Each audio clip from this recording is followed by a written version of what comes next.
நான் பார்க்குற 3 மாடும் பார்த்தீங்கன்னா 3 மாடும் ஹச்எஃப்ல கிராஸ் டைப்பான மாடுவை 3மே ஹெவி சைஸ் மாடு. தெரிஞ்சுக்க நம்ம சொல்ல தேவையில்ல.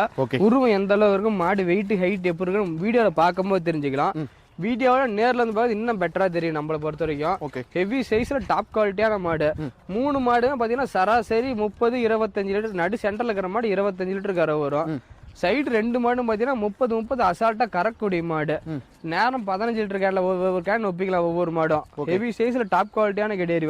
10 கண்ணு தாராளமா வச்சிடலாம். 3 மாடு வயசு பார்த்தீங்கன்னா 6ஆவதுல இருந்து கடமளப்புல அமைஞ்சிருக்கு. 3 மாடுமே சுழி சுத்தமா இருக்குது. தேவைப்படுறவங்க 3 வேணும் நினைக்கிறவங்க ரேட்ல முன்ன அனுசரிச்சு பண்ணி கொடுக்கலாம். பண்ணைக்கு ஏற்ற மாடு, ஃபார்ம் டைப் மாடுங்க, வீட்டு யூஸ் மாடு கிடையாது. எல்லாம் 3மே ஃபார்ம் டைப் மாடுங்க. எல்லாமே ஹெவி சைஸ் மாடு. மகள் லட்சணத்தை பாருங்க, ஒவ்வொரு மாடு மகள் லட்சணத்தை பாருங்க. லட்சுமி மாதிரி இருக்கு, சின்ன சின்ன மூஞ்சில நல்ல ஆல் பிளாக் டைப் இருக்குது, ஹச்எஃப் கிராஸ் டைப்ல இருக்குது, ஹச்எஃப்ல இருக்குது. 3மே ஹெவி சைஸ் மாடுவை. தேவைப்படுறவங்க உடனே கூப்பிடுங்க, எடுத்துக்கலாம்.